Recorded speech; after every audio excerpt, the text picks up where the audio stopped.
Coat coat प्रणाम प्रभु जी आपको। खुश रहिए। मैं दिल्ली से अवधेश पाठक। हाँ। हमारी ये धर्म पत्नी जी आपको प्रतिदिन सुनती हैं, तो हम्म। ये लेके आई, बड़ा आनंद मिला आपसे मिलके।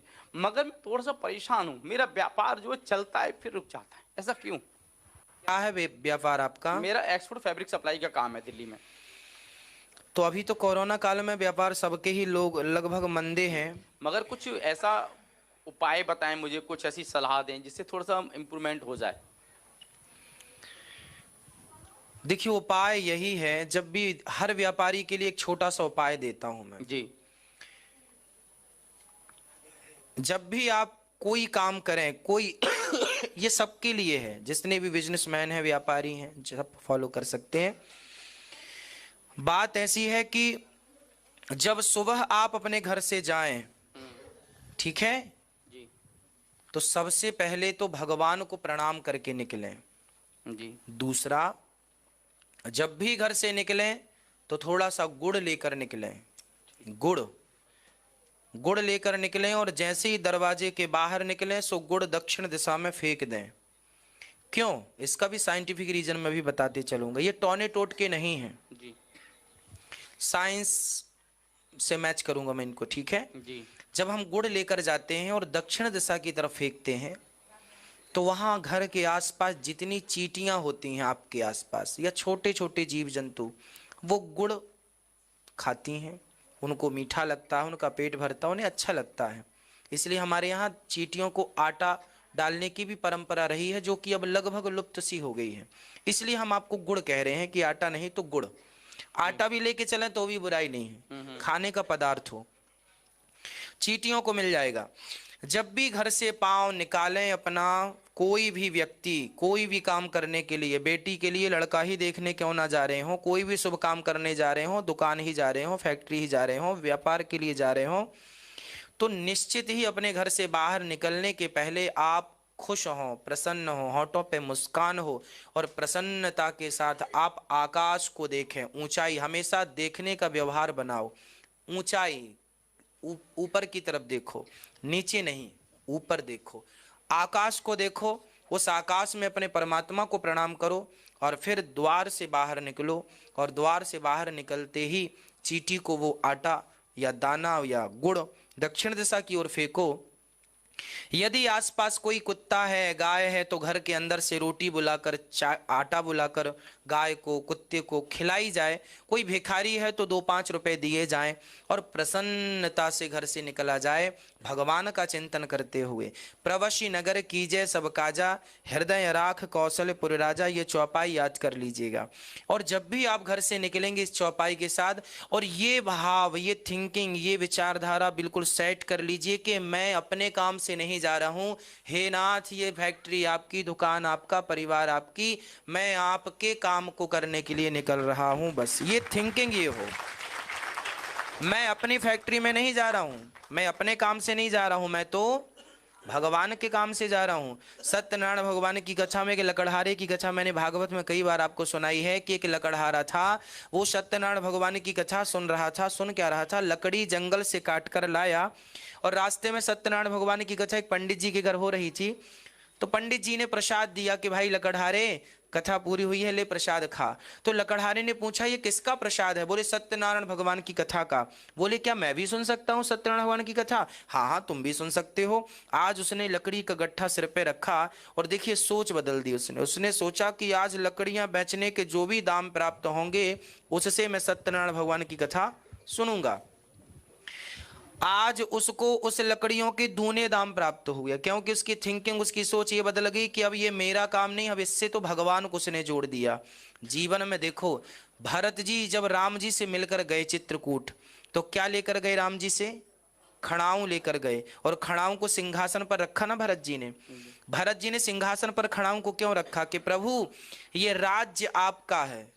संभाल रहे हैं भरत जी, लेकिन थिंकिंग क्या है कि ये राज्य मेरा नहीं, राज्य तो आपका है, और हम तो आपके दास हैं। बस ये छोटी सी भावना आ जाए हम सबके अंदर कि मालिक तो प्रभु आप ही हैं, हम तो आपके चाकर हैं, आपके दास हैं। ये छोटी सी विचारधारा आ जाए, थोड़े से विचार आ जाए, जीवन में कभी अशांति नहीं, कभी असफलता नहीं। आज से आपकी फैक्ट्री के मालिक आप नहीं हैं, कौन है? वासुदेव बिहारी भगवान श्री कृष्ण हैं। हे नाथ आप ही संभालो, हम अपना कर्म करेंगे, हम अपना कर्म मेहनत ज्यादा करेंगे, पसीना और बहाएंगे, पर मालिक बनने का कभी भी हम अधिकार नहीं है हमें। नहीं रखेंगे। ठीक है, छोटे छोटे ये काम है। आसपास जितने भी लोग हैं, आप जब भी घर से निकला करें ना, जी। तो अपनी पत्नी को प्रसन्न करके निकला करें। हमारे यहाँ तो क्षत्रियों के बारे में लिखा है कि जब वो युद्ध करने जाते थे तो पत्नी उनको तिलक करती थी, है ना। ये सही बात है, इसका बहुत बड़ा साइंटिफिक रीजन है। पत्नी को क्या बोला जाता है? लक्ष्मी। मेन पॉइंट तो वही, लक्ष्मी तो वही है। उसे खुश करके जाओगे तो लक्ष्मी माँ खुशी खुशी आपके घर आएंगे, उसी को सता के जाओगे तो लक्ष्मी माँ कभी नहीं आएंगे। इसलिए ये बहुत माइनर पॉइंट है, लोग ध्यान नहीं देते इन बातों पे। जब भी घर से निकला करो तो पत्नी को प्रसन्न करके, अर्थात पत्नी चाहे अपने पति को तिलक लगावे और फिर पति घर से निकले, और इसके बाद प्रसन्न चित्त से निकले, हंसते मुस्कुराते, फिर हंसते मुस्कुराते। अच्छा यहाँ एक बात और है, जब भी घर आया करो खाली हाथ ना आया करो, कुछ ना कुछ लाया करो घर में पत्नी के लिए। कुछ भले कुछ ना हो तो एक टॉफी ही ले आओ, कुछ ना हो तो एक पुष्प ही ले आओ, कुछ ना हो तो रास्ते की धूल ही उठा कर ले आओ। घर में कभी भी खाली हाथ ना आओ। जय हो प्रभु जय। जब भर के आओगे तो भरे ही रहोगे, खाली रहोगे तो खाली ही रहोगे। ठीक है, ये छोटी छोटी चीजें सबके लिए हैं। अच्छा, ठीक है, हमें गुरु दीक्षा लेनी है तो फिर हम आपसे कब मिलेंगे? कल ठीक 9 बजे। इन्हें रोज आपकी भागवत सुनने का उन्होंने टाइम फिक्स कर रखा है 2:30 से 6। हाँ, इन्हें तो फोन भी करो तो मैं भी बाद में बात करूंगी। मैं दुकान होता हूँ, फोन करता हूँ, बाद में बात करेंगे। भागवत चल रही, चले गए थे वापस आए, आपका टाइम फिक्स हो गया, साथ ही वापस आए। पहले आए थे हम, हाँ, आप थे नहीं, नोएडा गए हुए थे, तो हमने कहा आज तो गुरुजी ने बुलाया था, हमें बुला के और चले गए। तो बोले 7 बजे आएंगे, तो हम फिर वापस आ रहे हैं, फिर दर्शन करके परिक्रमा करके फिर वापस आए सिर्फ आपके लिए। खुश रहिए, खुश रहिए। सुबह मिलना 9 था बजे। इसलिए मिल गए। अगले शनिवार आ जाए तो कभी भी आइए, एनी टाइम, कभी भी आइए। आपको कथा से जीवन में सुधार परिवर्तन हुआ? परिवर्तन ही परिवर्तन है। मैं पहले भी कभी ना बीड़ी सिगरेट गुटखा दारू कुछ पीता ही नहीं था पहले। मैं तो कभी मतलब शुरू से ही 7 साल की उम्र से मैं तो कथा से क्या बदलाव हुआ जीवन में? कथा से बदलाव ये है प्रभु कि जो हम नेगेटिव सोचते हैं कभी गलती से भी, हाँ, वो रुक गया। वाह। जैसे मैंने ये सोचा कि हो सकता है यार मैं इसको 10 रुपए इसकी चीटिंग कर लूं या इसके बिल कच्चे बना के पक्का कर दूं, वो मतलब सब मैंने छोड़ दिया। मेरे को प्रभु से यही है, ठीक है जो मेरा ईश्वर मुझे दे रहे हैं। सुंदर, यही है। नेगेटिविटी जब चली जाएगी, व्यक्ति पॉजिटिव होता है ना, तो एक अच्छे विचारों के साथ जीवन गुजरता है। कोई मेरे साथ बुरा करता तभी सोचो ठीक है, ये उसका कर्तव्य था पर मेरा कर्तव्य नहीं है। खुश रहिए। वो भैया को माइक दीजिए पीछे। नमो नारायण। पंडित जी राधे राधे। राधे राधे। आपके चरणों मेरा कोटि कोटि नमन। और बिहारी जी मुझे प्रेरणा दें आपसे क्वेश्चन करने की। बोलिए। ठीक है, मेरा क्वेश्चन ये है कि जैसा कि हम जानते हैं कि हम भगवान के बालक हैं, ठीक है, तो हमसे पाप भी होता है पुण्य भी होता है, ठीक है, ठीक है, तो हम भगवान के बालक हैं, तो भगवान हमारे पिता हैं, तो पिता हमें ऐसी प्रेरणा क्यों नहीं देते कि हमसे कोई भी पाप ना हो, जिससे कि हमारा ये जो जीवन का सर्कल है, मैं पर्टिकुलर अपने को नहीं बोल रहा हूँ, ये जो हम लोग का वो जो चल रहा है सर्कल, पुण्य पे जन्म पुण्य पे मरणम पुण्य पे जन्म जटे शयनम, ये बंद हो जाए, ठीक है, और जिससे कि ये पाप हो रहा है जो सृष्टि में दोबारा हम लोगों का जन्म हो रहा है वो बंद हो जाए। भगवान हमें ऐसी प्रेरणा दें कि जिससे हमसे पाप ना हो, सिर्फ और सिर्फ पुण्य हो, जिससे हम एक बार धरती में आए और दोबारा वापस ना आए। विचार अच्छे हैं, पर ईश्वर ने आपको स्वतंत्र कर रखा है। क्या दे करके? बुद्धि दे करके, विवेक दे करके, समझ दे करके। आपको पता है कि सही क्या है गलत क्या है। आपसे कहा जाए कुएं में कूद जाइए, आप नहीं कूदेंगे, क्योंकि हमें पता है कि भाई यहाँ कूदना गलत है। ईश्वर ने सबको बुद्धि देकर स्वतंत्र कर दिया है।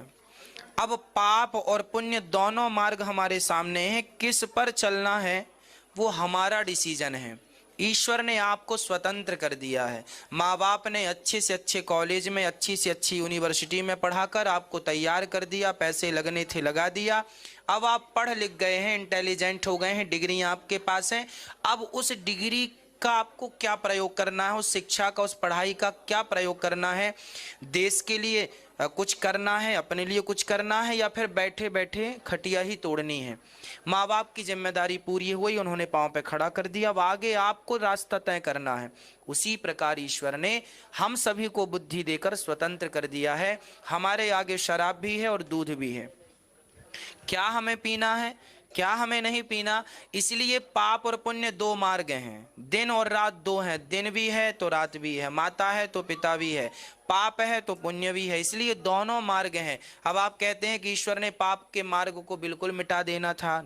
पाप भगवान के पीठ से प्रकट हुआ है और पुण्य भगवान के हृदय से प्रकट हुआ है। धर्म यहाँ से और अधर्म पीछे से, ये दोनों ही भगवान के पुत्र हैं।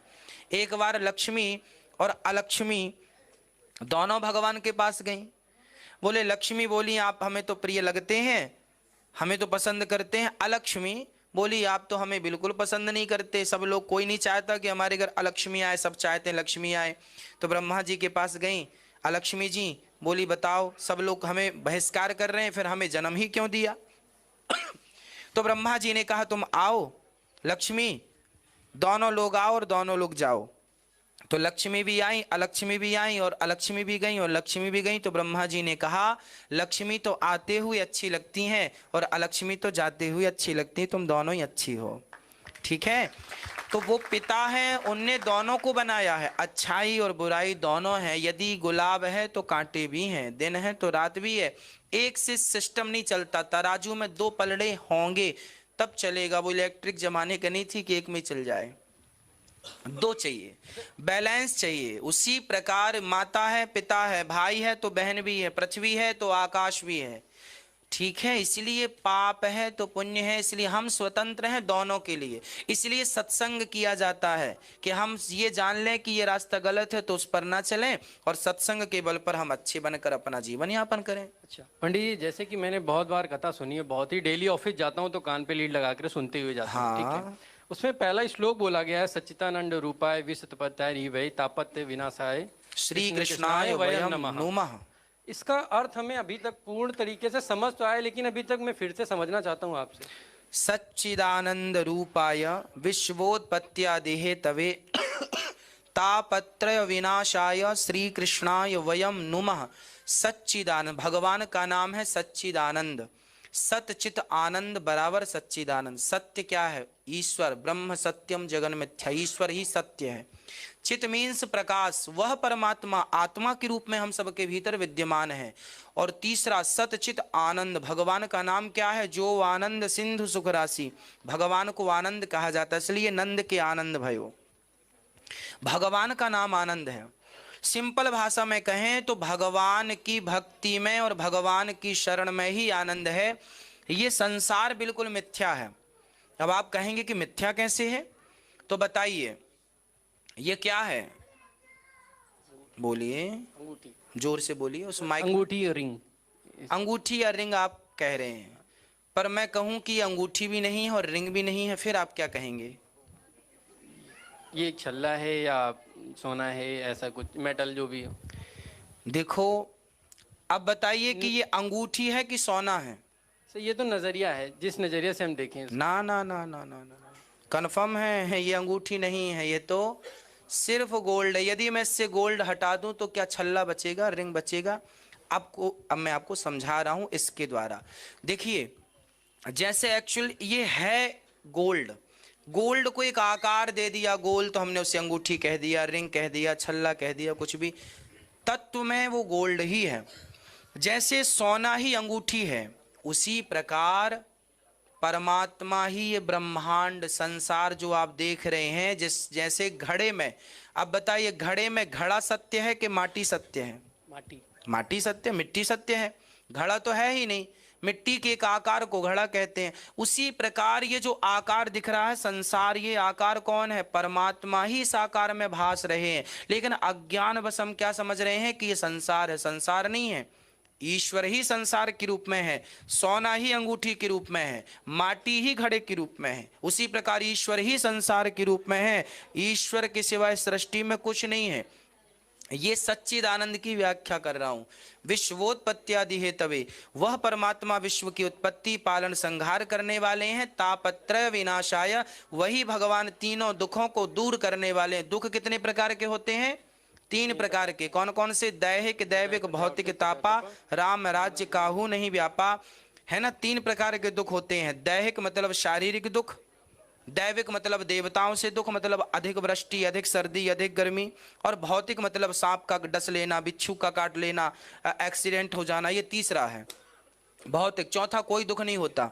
ठीक है, तो ये तीनों दुखों को दूर करने वाले भगवान हैं। यदि हम उनकी शरण में गए, श्री कृष्णाय, श्री मतलब राधा सहित कृष्ण की शरण में गए, तो भगवान ही हमारे समस्त दुखों से हमें बचाएंगे और वही हमारी रक्षा करेंगे। यह श्लोक का अर्थ है। इस श्लोक के अर्थ में तो बहुत बातें हो सकती हैं, पर समय कम है इसलिए हमने कम शब्दों में अर्थ आपको दिया। चनेश्वर पंडित जी, खुश रहिए। आप कथा सुनते हैं?